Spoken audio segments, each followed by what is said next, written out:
Muy buenas, bienvenidos al canal. Un saludo a todos y a todas las que nos estáis viendo. Hoy tenemos también una entrevista muy interesante. Yo creo que quizá con una de las personas que más conocen el sector y que más también saben de emprendimiento por la experiencia y por la formación. Felipe, encantado de estar contigo, de que nos puedas dedicar unos minutos de tu tiempo a compartir esta experiencia. Un placer. ¿Qué tal, Manel? Muchas gracias. Gracias a ti por darme la oportunidad de compartir contigo estas charlas que están siendo todo un éxito. Enhorabuena. Y que yo creo que aportan pues a toda la gente que nos apasiona este mundo del deporte, del fitness en particular, pues nos aporta y nos enseña. Muy bien. Bueno, pues para aquellos que no te conocen, pues a ver, Felipe Pascual es licenciado en Ciencias de la Actividad Física del Deporte.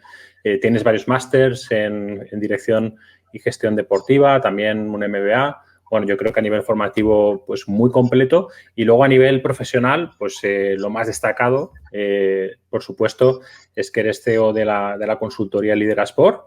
Y también eres CEO de la franquicia Sano Center, ¿no? De los centros de entrenamiento Sano, que yo ya perdí un poco la cuenta, pero creo que tienes ya, o ya estáis en más de 50 centros, ¿no? Creo si no recuerdo mal, con lo cual todo un éxito y líder, por supuesto, indiscutible de este tipo de modelo de negocio.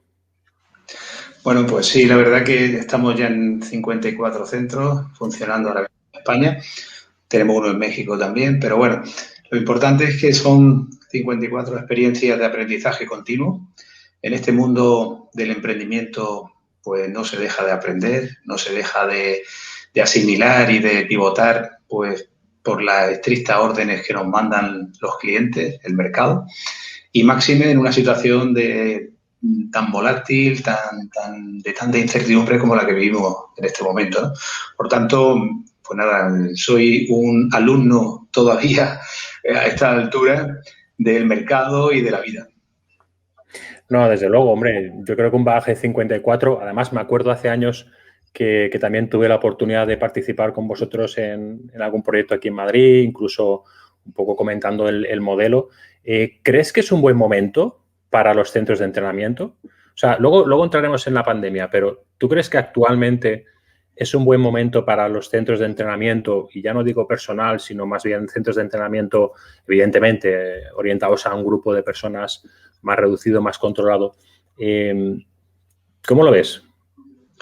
Yo creo que nunca en estos últimos 10 años vamos a vivir un momento más ideal, más idóneo para precisamente estos centros boutique. Centros que de alguna forma ya concitan esa propuesta de personalización y esa necesidad de tutorización que la sociedad está demandando. Esa tutoría y esa necesidad de conducción la está demandando también a nivel online. Por eso han eclosionado las formas y las peticiones y las búsquedas de entrenamiento y tutorización online. Nosotros tenemos que trasladar al presencial todo eso que eclosionó durante la pandemia a nivel online, y el presencial lo que más, de alguna manera, define o puede concitar esa revolución que se ha ido produciendo a nivel online son los centros boutique, los centros que tratan de personalizar y de acompañar mucho más la experiencia de servicio.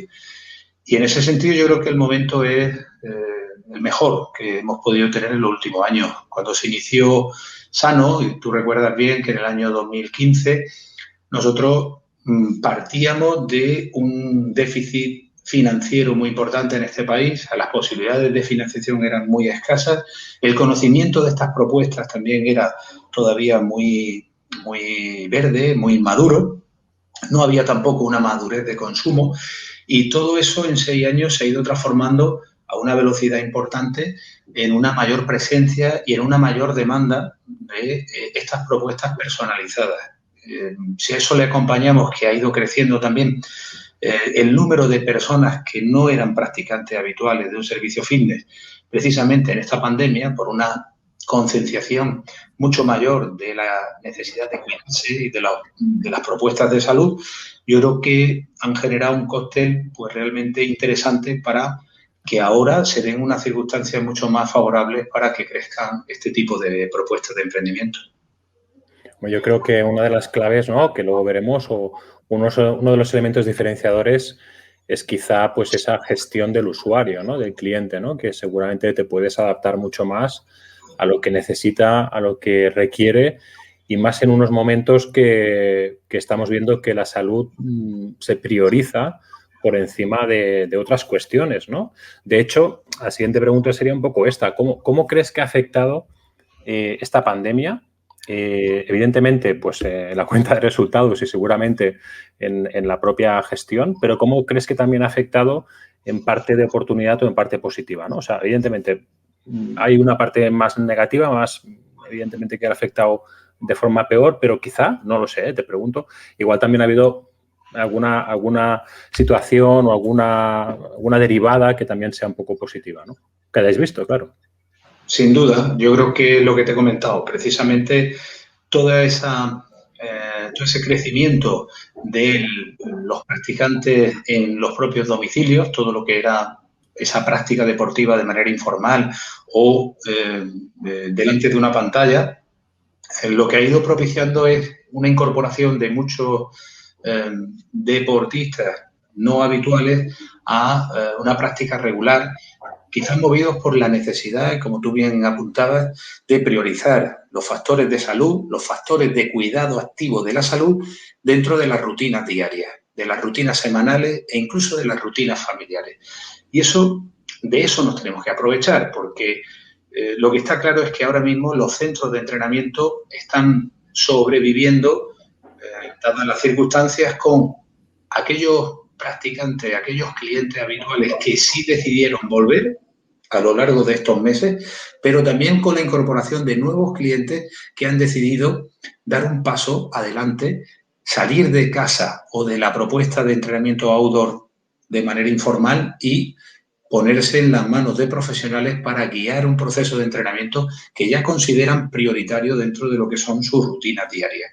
Lo mismo que comer bien, descansar correctamente, eran una de las rutinas y de los principios que ha ido adoptando cada vez más la población española, pues estaba claro que era irremediable, que teníamos que dar un salto adelante en esa propuesta de activación de la vida, de un ejercicio físico regular y bien pautado a lo largo y ancho de la semana, de lo que son las rutinas que tenemos que implementar.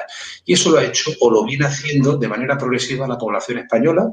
Se ha acentuado muchísimo con la pandemia y de eso tenemos, lógicamente, que aprovecharlo en los próximos meses. Eso es lo único que, lógicamente, a esta industria que está, como muchas en este país, sumamente golpeada, pues puede hacerla, lógicamente, volver a las cifras, no ya del marzo del 20, sino incluso darle ya un crecimiento por encima de eso. Genial, Felipe. Pues, oye, y con la experiencia de 54 centros abiertos, más todo lo anterior, ¿no?, que ya tienes en tus espaldas, imagínate que, bueno, pues que un profesional que acaba su carrera o una persona que decide, pues, emprender, ¿no?, y abrir su centro de entrenamiento, o incluso aquellos que ya lo tienen abierto, pero que, bueno, ven que esto puede generar una mayor rentabilidad. ¿Qué claves un poquito les darías, ¿no? ¿Qué claves tú consideras? Sé que es una pregunta un poco que puede extenderse mucho, pero si nos das esas 4 o 3, las claves que tú consideres más importantes para que un centro de entrenamiento tenga éxito, ¿cuáles serían para ti? Es decir, aquello que aplicarías sin lugar a duda y que obviamente crees que funcionaría, ¿no?, para mejorar esa rentabilidad del centro. En primer lugar, un emprendedor lo que tiene es que formarse e informarse. Es fundamental. Formación específica, información, una muy buena información del entorno donde pretende desarrollar para entender cuál puede ser la propuesta de valor que mejor se diferencie y que mejor cumpla con las expectativas o necesidades que ese mercado concreto puede tener. En tercer lugar, acompañarse. O sea, es fundamental rodearte. La mejor inversión que uno puede hacer es rodearse de personas que le puedan ayudar en ese momento con la solvencia suficiente, porque eso va a hacer que se cometan menos errores. Yo a veces lo digo cuando alguien se acerca a la franquicia. La franquicia no tiene una varita mágica, pero sí tiene un saco de errores que ya cometimos nosotros en 54 laboratorios que tenemos permanentemente en marcha y que nos van dando una información impagable de cosas que funcionan y cosas que no funcionan, que ponemos a disposición del que recién llega y aterriza, porque pueden ser negocios aparentemente sencillos. Es decir, los negocios del deporte lo puede montar cualquiera. Tú y yo somos conscientes de enormes fracasos de gente que es muy sesuda y que son muy brillantes en otro tipo de negocios. Los negocios del fitness hay que entenderlos porque los ritmos del fitness son distintos a los de otros negocios. Los ritmos de consumo, las pautas de consumo, también incluso los factores que determinan la fidelidad de los clientes no son matemáticos, son factores que tocan la parte emocional. Y todo eso es lo que tiene que entender un emprendedor desde el principio. Y por supuesto que en su proyecto, aparte de ser validado por esas cuestiones primarias de la asesoría, de la formación y de la información, tiene que costar poco el primer paso que des para lanzarlo al mercado. Ese famoso mínimo producto viable tiene que ser lo prioritario. A partir de ahí y de tener ciertas certezas, muchas, entonces empezar a crecer y empezar a escalar. Pero no generar un castillo en el aire en el que lo único que vamos a acumular seguramente van a ser frustraciones y una pérdida económica que no todos podemos permitirnos. Desde luego, yo también incluso, bueno, aparte de estar de acuerdo obviamente con lo que comentas, hay algunos aspectos que igual sí que sería bueno que lo comentáramos, ¿no? Por ejemplo, la inversión, ¿no? La inversión inicial. Yo estoy también a veces un poco preocupado con ciertos proyectos que realmente implican unas inversiones demasiado elevadas para luego buscar una amortización y una rentabilidad en el tiempo que quizá pues no llega, ¿no? Entonces, quizás es mejor, no sé tú qué opinas, ¿no? Quizás es mejor realizar inversiones más sostenidas, inversiones que sean más adecuadas, pero que realmente te permitan poder generar esa rentabilidad y sobre todo esos ingresos sin olvidar de que no deja de ser un autoempleo. O sea, estamos hablando de un centro de entrenamiento que normalmente suelen ser centros donde el profesional aporta su experiencia, su buen hacer y lo que busca pues es tener un número de clientes adecuados para obtener unos ingresos pues que le permitan vivir, ¿no? Evidentemente vivir bien. Pero bueno, que muchas veces hacemos, como digo yo, pues de planteamientos demasiado exagerados, demasiado elevados en la inversión y realmente pues eso dificulta después la rentabilidad y también dificulta la captación de esa inversión, ¿no? Que también eso es otro aspecto, ¿no? Claro, muchas veces es verdad que, hombre, como siempre hemos dicho, el papel lo soporta todo. Y yo pues puedo hacer una hipótesis de penetración y una hipótesis de venta que puedan soportar todas las amortizaciones que van a conllevar esas sobreinversiones.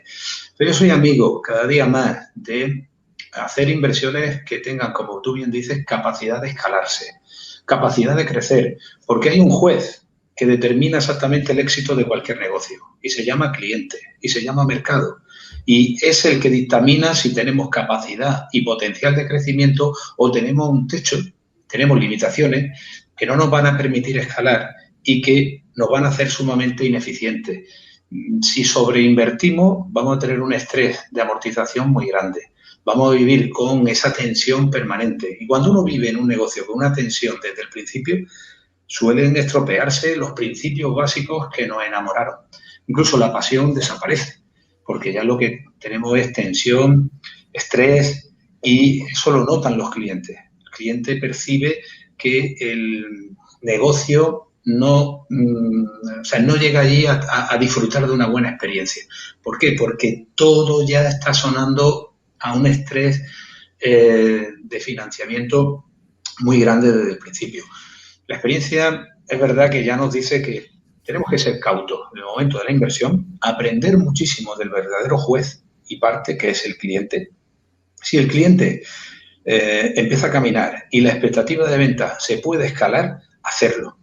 Y entonces ese sí es el momento del apalancamiento, ese es el momento de invertir y es el momento de crecer escalarmente. ¿Pero por qué? Porque ya los parámetros los tenemos muy validados.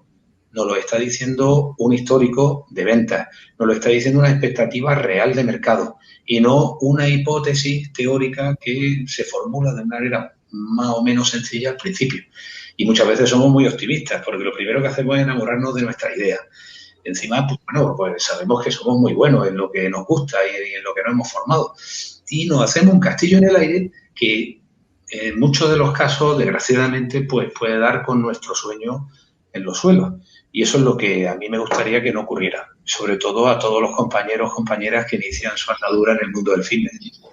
Claro, Felipe, porque tú, desde tu experiencia, ¿cuál crees que sería el modelo de centro de entrenamiento ideal? Me refiero un poco a dimensiones, a capacidad de clientes. Yo no veo, evidentemente, un centro de entrenamiento o un centro boutique con 1000 socios. O sea, es que no, alguien se estaría equivocando de modelo de negocio, ¿no?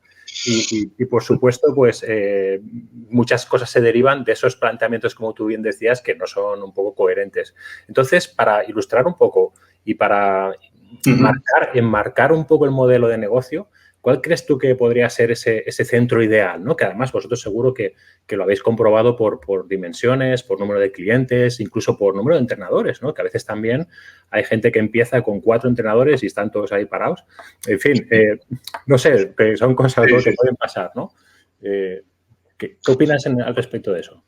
Pues mira, la verdad que afortunadamente en Sano sí tenemos esa posibilidad, la posibilidad de haber probado muchos modelos en cuanto a dimensiones, personal, incluso la configuración de las salas, tamaño de las salas, versatilidad de las salas, polivalencia. Y te puedo decir que el centro más exitoso de la cadena tiene 400 metros cuadrados, tiene 4 salas de entrenamiento, actualmente está en torno a 550, 560 abonados, usuarios, y tiene en total ahora mismo 5 jornadas completas. 7 entrenadores, pero 5 jornadas completas. Es decir, ese es el que tiene la ratio de rentabilidad más potente de la cadena.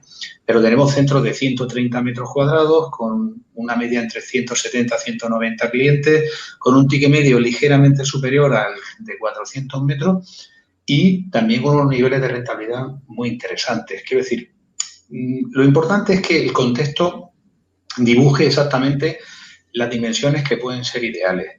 El contexto nos va a decir también qué ticket medio puede soportar una zona concreta, porque ese ticket medio, ese precio con el que nosotros nos lanzamos al mercado, pues tiene que estar bien definido por la propuesta de valor que queremos poner encima en ese mercado, pero también las posibilidades reales y la expectativa de cliente que vamos a tener a nivel potencial.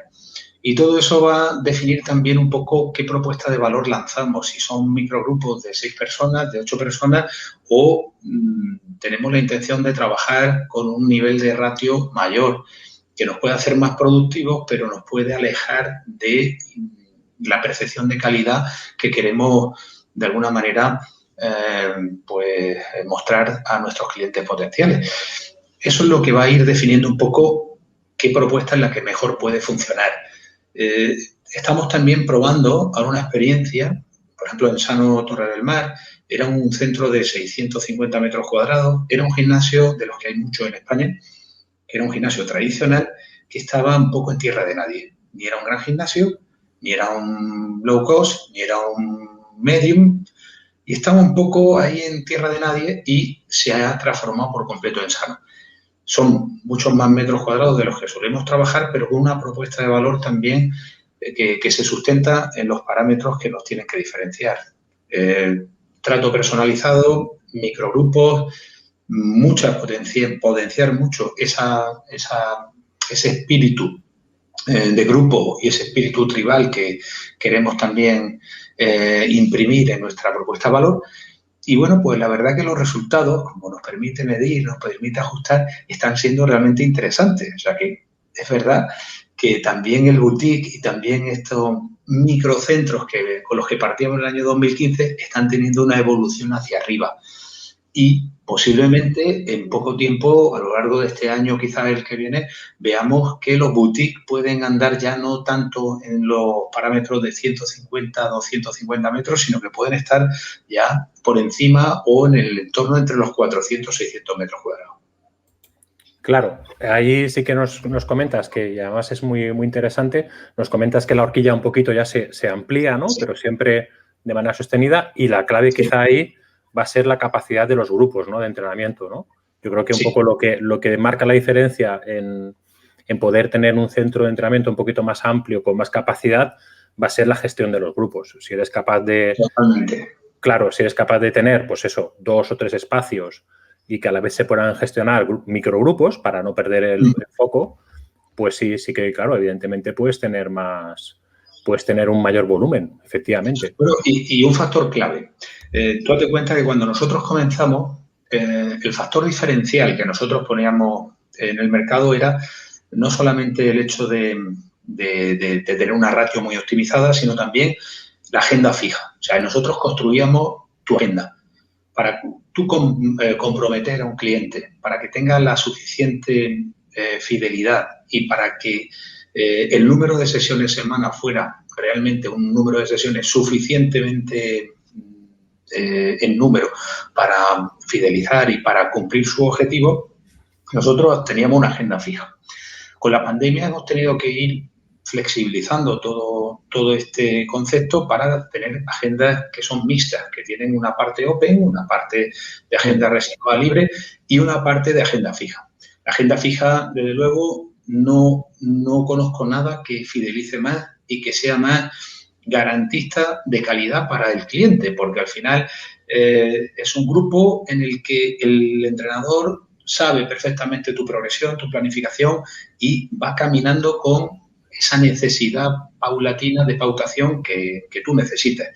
Pero claro, la ventaja de la agenda Open es que te permite ajustarte a estas agendas que tenemos hoy con el teletrabajo o con la propia vida y los compromisos que tenemos derivados, muchos de ellos, de la pandemia, a situaciones que hacían imposible que pudieran estar en un centro de este tipo. Por tanto, ese mix ha permitido que el techo que teníamos de clientes en los centros, en estudios, en centros de entrenamiento personal, en centros boutique del tipo Sano o como un Brooklyn o cualquier otro tipo de centro, ya el techo sea mucho mayor y ya la expectativa o el techo cliente que teníamos al comienzo, acuérdate tú, de lo que eran los centros sanos, se haya multiplicado. Todo eso la tecnología tiene, lógicamente, la culpa, afortunadamente. La tecnología ha ido incorporándose y haciendo la vida muchísimo más fácil, optimizando muchos de los procesos para los centros boutique. Y está claro que es un factor que nos ha dado pues muchísimo más capacidad y alcance, ¿no? Eso es fundamental, ¿no? Es que no hay otra. Efectivamente, yo creo que la tecnología, bueno, ya sabemos, ¿no?, lo que nos aporta y lo que nos está ayudando. Y luego otra cosa, evidentemente la localización ahí también tiene bueno, siempre lo ha tenido, ¿no? En el fitness la localización ha sido un elemento casi, si no, yo diría el primero de éxito, ¿no? Sobre todo por ubicarlo bien en cuanto a capacidad de mercado, el nivel de público potencial, etcétera, ¿no? Entonces, ahí también hay que insistir o hay que comentar, pues bueno, que tenemos que también tener muy claro que depende de dónde ubiquemos nuestro local, pues vamos a tener seguramente más o menos capacidad, ¿no? Pero bueno, yo creo que esto es algo también lógico. Pero bueno, yo me acuerdo de una experiencia tuya, perdona, Felipe, no sé si era corrígeme, en Almería, no sé en Albox puede ser, no me acuerdo qué pueblo era, que teníais un centro que era que está en un pueblo muy pequeñito, pero que tenía un impacto, bueno, brutal, ¿no? O sea que es importante, pero también analizar hasta dónde se puede llegar. Pero fíjate, ese fue el centro piloto, el primer piloto que nosotros teníamos, y lo curioso, y la localización, fíjate, siendo un local que no era tal, porque era un primer piso, o sea, fíjate, ya era tremendo, o sea, penalizaba todo, pero estaba justamente enfrente de la salida del parking del Mercadona. ¿Y eso qué hacía? Pues que tenía una visibilidad tremenda, que en un principio no lo podíamos creer que fuera tan determinante, pues lo era. fue absolutamente determinante. El primer centro que colocamos en Almería, el segundo, mejor dicho, que fue Sano Mediterráneo, estaba en la salida del parking de un centro comercial. También fue brutal. Yo no sé por qué tienen tanto impacto la salida, porque es la puerta trasera, no es la parte delantera, por donde teóricamente entra la gente, no es por donde realmente nos ven. Y bueno, pues eso que en un principio nosotros no lo valorábamos como un aspecto crítico, como tú bien dices, es fundamental.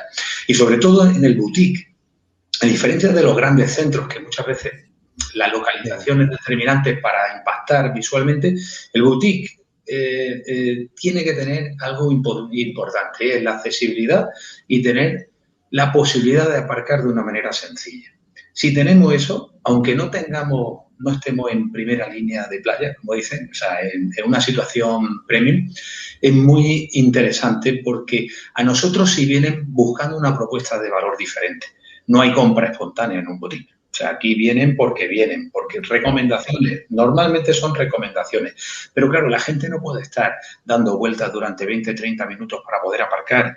Entonces, si no queremos vivir exclusivamente del radio de acción de 10 minutos andando, que sería nuestro público de cercanía, pues tenemos que irnos, si queremos ampliar ese radio de acción, tenemos que garantizarnos que el aparcamiento es posible y que eso nos puede dar, aunque no tengamos una visibilidad de primera línea, si el aparcamiento es posible, podemos salvar perfectamente ese aspecto. Pues nada, súper interesante. Ya acabando esta parte de claves, con respecto a la captación, ¿cuál crees tú que son, digamos, las imprescindibles o las acciones así que más funcionan? Has comentado, por supuesto, lo de la recomendación. Obviamente, pues bueno, cliente satisfecho, cliente que habla bien de nosotros y nos trae a sus amigos, a sus familiares, ¿no? Pero bueno, si nos puedes dar alguna clave más, así para poder llenar los centros, pues sería genial, ¿no? Bueno, en primer lugar, que hayas experimentado, sí. Claro.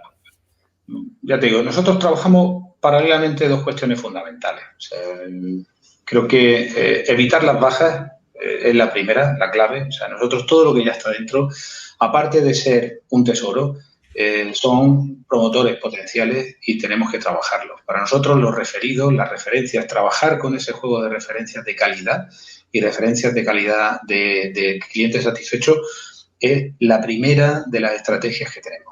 O sea, es la mejor, porque incluso cuando alguien invita a un centro boutique, cuando te invitan, suele producirse que el invitado que tiene que venir a la misma hora del que invita, del que se convierte en anfitrión, pues es muy importante que esa labor de embajador la pueda desarrollar durante toda la sesión, en la fase previa en la que le enseña el centro, en la fase durante la sesión, que se convierte en un embajador y se convierte prácticamente en casi un ayudante del entrenador, y en la fase sobre todo posterior, en la que todo lo que puede ser el repaso de sensaciones que uno tiene cuando termina un entrenamiento y toda esa vuelta a la calma y ese momento en el que la vulnerabilidad, estamos muy vulnerables, pues se aprovecha precisamente para la conversión, ¿no? Esa es quizás la clave. A partir de ahí, todo lo que podamos hacer en el entorno, o sea, todo lo que podamos generar en el entorno con invitaciones a probar, porque más que contar y cantar nuestras bondades y nuestras maravillas, lo que tenemos que hacer, y hoy por hoy en lo que realmente funciona, es la demostración. Está claro que las pruebas de servicio, la posibilidad de que puedas disfrutar y disfrutarnos durante una o dos sesiones es fundamental. Sistematizar ese sistema de pruebas de servicio y generar un embudo de mucha calidad en esa semana en la que estás con esa prueba de servicio, si puede ser con un anfitrión, fantástico, pero si no es con anfitrión, hacerlo de una manera muy personal, que sientan realmente la cercanía, es fundamental para empezar con buen pie y para tener un éxito por encima del 70-80% en la conversión del cliente. Lo demás ya lo sabemos, trabajar mucho en redes, que nos conozcan, que tengamos una buena reputación, pero esas dos cosas son muy sencillas, pero son realmente las que más éxito tienen, por lo menos en nuestro centro. Y yo supongo que en los demás, porque son cuestiones, vamos, tú que eres un especialista en el tema, son cuestiones del ABC, pero a veces, como tú bien sabes, si repetimos y hacemos muy bien el ABC, no hace falta que hagamos el pino ni que hagamos un mortal hacia adelante, porque es verdad que con eso vamos a tener al menos una estructura o una consistencia importante de cliente que seguro que nos va a ir, vamos a ir creciendo de una manera orgánica y progresiva y muy interesante. Los boutiques no son los grandes centros que necesitan campañas potentísimas para impactar y para meter un volumen muy importante de clientes. Sí, aquí es otro, el sistema es un poco lo que tú dices, ¿no? Que venga, por favor, que venga. Y si viene, sí, no te preocupes que ya me encargo de que se apunte, ¿no? O sea, que ese es el objetivo, no hay otra. El otro día me comentaba precisamente un franquiciado potencial. Oye, Felipe, ¿tú crees que podríamos contratar una valla publicitaria de estas que hay en las ciudades y demás? Y vamos a ver. Mira, la primera vez que nosotros contratamos una valla publicitaria fue en el primer centro que franquiciamos, que fue el de Roqueta. ¿Y qué pasó con eso?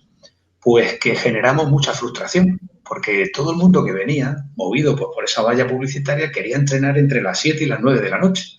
Y en aquel momento en Roqueta, entre las 7 y las 9 de la noche, teníamos 12 plazas. No había más.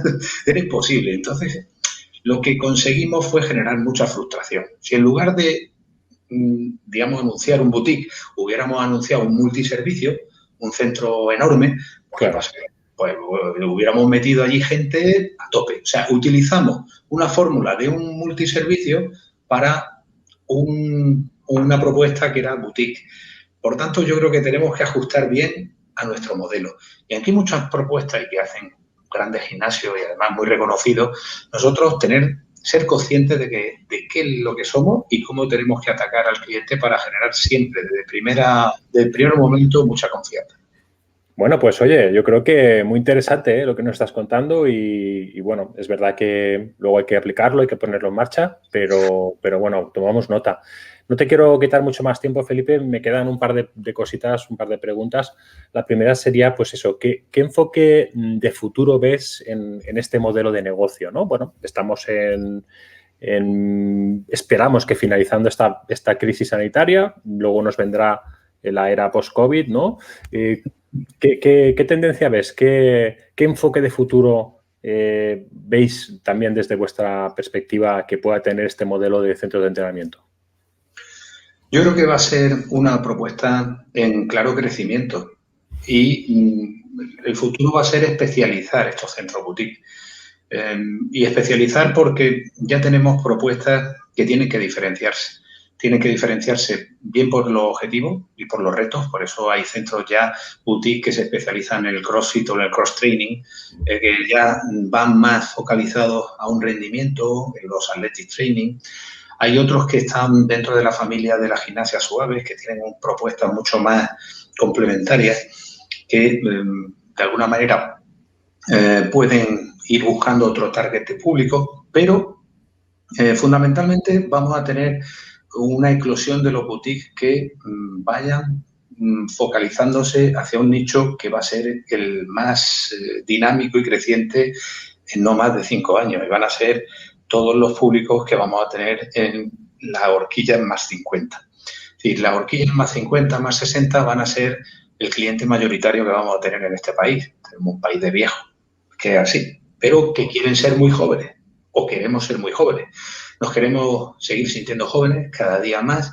Tenemos muy claro dentro de nuestras prioridades de ocio, y ni siquiera de ocio, sino absolutamente imprescindibles. Dentro de los imprescindibles de la rutina diaria se está incorporando el ejercicio físico y el ejercicio físico de calidad de una manera contundente, y eso hay que aprovecharlo, porque la expectativa de clientes menos 35 va a ser muy limitada, pero la expectativa de clientes más 60 y la longevidad como cliente va a ser enorme. Vamos a tener clientes que van a iniciarse con nosotros a los 55 y nos van a abandonar a los 95. Imagínate, 40 años como cliente. Por tanto, ¿qué demanda ese cliente? Demanda, lógicamente, un servicio de mucha calidad, personalizado, con un nivel de relación o un ecosistema de relaciones sociales que sean absolutamente distintas. No quiere un centro impersonal, no quiere un autoservicio, quiere que lo cuiden, quiere ser cuidado. Y un entorno, ¿no? Un entorno similar, ¿no? Efectivamente. centro bonito, un centro en el que se encuentre cómodo 100% y no le importa pagar un poquito más, porque lo mismo que nosotros hemos denotado que los millennials se han incorporado de manera muy, muy importante a los centros boutique, y cuando pensábamos todos que no tenían bolsillo para eso, ¿por qué? Porque han cambiado sus prioridades, porque ya no pagan la hipoteca de un piso ni pagan el préstamo de un coche, porque eso ya pasó a la historia. Y ahora son ellos, es su momento y viven experiencias. Y eso mismo se está trasladando a esos nuevos millennials, pero por la parte de arriba, que son la generación del baby boom, los baby boomers que van a llegar con una mejor salud, con una mejor pensión, con una capacidad adquisitiva y con una tradición de consumo, con un hábito y una experiencia que va a demandar centros de mucha calidad y de buen perfil. Así que vamos a ponernos las pilas porque nosotros tenemos que ir transformando también nuestros centros con propuestas de valor muy singulares precisamente para esos públicos. Pues yo creo que tomamos nota, ¿no? O sea, los que tengan ideas, pues oye, y ganas, pues ya saben un poco por dónde van a ir un poco más los tiros en este futuro, ¿no? Bueno, me queda la última, Felipe, que está siendo muy agradable, pero es verdad que tenemos que acabar, ¿no? Pero sí que me quedaría la última.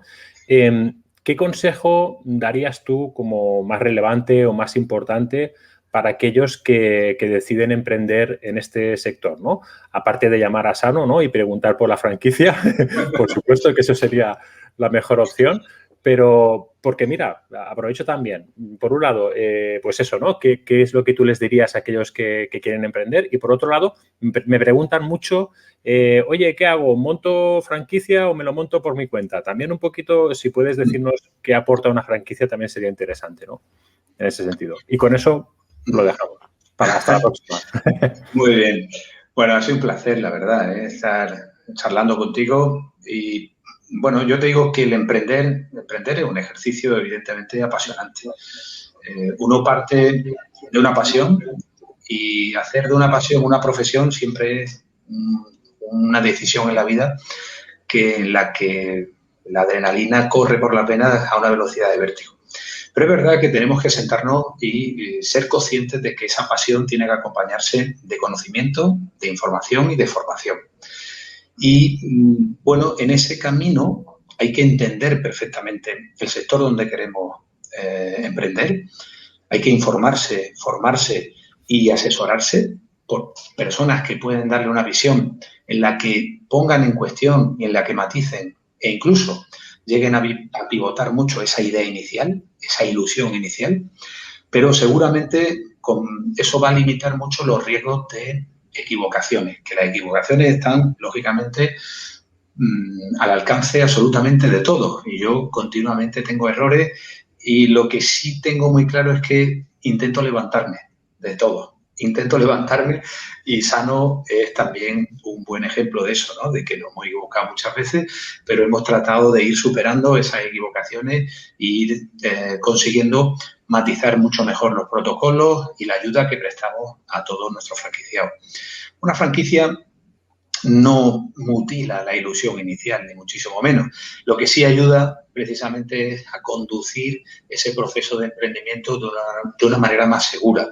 Primero porque no estás solo y en el emprendimiento a veces entraña el riesgo de la soledad, es decir, porque no todos te entienden, no todos te acompañan, sobre todo cuando empiezan las dificultades. Y en ese momento necesitas que haya un acompañamiento y una tutoría, sobre todo en aquellas materias, que son muchas, que son necesarias para que un modelo de negocio pueda funcionar. Y en ese sentido, pues valorar que la personalidad y la pasión que tiene cada emprendedor dentro de Sano, nosotros tratamos de que tengan su singularidad y de que tengan su sitio. Que siga unos protocolos y unos procesos que están validados, pero que les dé la impronta y que les dé, lógicamente, ese sello personal que tiene cada uno de los emprendedores que están dentro de la familia. Y ya te digo, dentro de la familia nosotros tenemos categorías de emprendedores, aquellos que todavía están en la fase de crecimiento y que todavía no se han desprendido del concepto de autoempleo, y aquellos que se han convertido en empresarios. Y aquellos que se han convertido en empresarios ya han sido capaces de escalar del modelo e incluso de tener 2, 3 centros y de tener una visión mucho más global. A eso es lo que se debe de aspirar también, ¿no? Cuando uno inicia un proceso de emprendimiento. Cuando inicia un proceso de emprendimiento es que algún día puede convertirse en empresario. Y empresario no es solamente el que tiene empresa. El empresario es aquella persona que ha sido capaz y es capaz de conducir un equipo, de conducir un proyecto, de hacerlo rentable, de hacerlo sostenible y además de contribuir a hacer algo muy bueno por la sociedad en la que vive. Y de eso se trata. Sano lo que trata es de entrenar la vida de las personas. Y el fitness en general y el boutique en particular lo hacen de manera más personalizada, más sostenible y yo creo que es más cercana. Por tanto, a mí se me nota que yo estoy enamorado del boutique, pero por eso te digo que a mí me encanta, evidentemente, este sector. Me gusta ayudar a los emprendedores que empiezan, porque yo me siento también muy, muy, muy emprendedor. Provoco mucho intraemprendimiento dentro de Sano y tenemos mucho intraemprendedor dentro de todo lo que es la familia de Sano. O sea, no se mutila a nadie esa perspectiva y esa expectativa de crecimiento. Yo creo que eso es muy sano y muy saludable para una empresa. Y lo que está claro, Felipe, es que es una opción muy viable también, ¿no? Yo creo hoy en día, ¿no? Sí. Es una opción de que el profesional que acaba sus estudios, el profesional que sale cualificado y preparado, pues oye, es una opción, ¿no? Para iniciarse en el mercado laboral y desarrollarse. Con lo cual, pues desde aquí también nuestro ánimo y bueno, pues también animar a todos aquellos que lo quieran, pues que empiecen ese camino, ¿no? Que también puede salir bien, puede salir mal, hay unos riesgos, pero que hay que evaluarlos, como bien dices tú, hay que prepararse muy bien, formarse y acompañarse. Y bueno, pues que tampoco, evidentemente, se acaba el mundo, ¿no? Bueno, es que unas veces se gana y otras veces se aprende. Y en Sano, muchos de los que están ahora mismo se lo han planteado, algunos de los más jóvenes se lo plantearon como un MBA en el que iban a aprender en la práctica, iban a enfrentar esa ilusión y esa formación que ya tenían con la experiencia práctica de generar un modelo de negocio que aspiraban a que fuera rentable, que fuera sostenible y que, bueno, no solo les diera un marco donde trabajar, sino donde aprender, desarrollarse y crecer, ¿no? Y esa es la expectativa que tenemos que tener. O sea, por dinero se pueden hacer muchas cosas, pero por la ilusión de hacer algo distinto, diferente y que de alguna manera genere un valor para la sociedad en la que vive, no siempre se tiene esa oportunidad. Pues Felipe, ha sido un placer, de verdad. Siempre aprendo contigo, siempre creo que es muy importante escucharte, bueno, conocer tu opinión, ¿no? Y de verdad, ha sido un placer tenerte. Pues nada, muchas gracias a ti, Manel. Como siempre, un placer estar a tu lado y seguir aprendiendo contigo. Bueno, pues nada, desearos lo mejor en estos momentos y que también pase pronto toda esta situación. Y bueno, nosotros seguimos en contacto y espero que nos veamos también muy pronto. Un fuerte abrazo, Felipe. Un abrazo, gracias, Manel.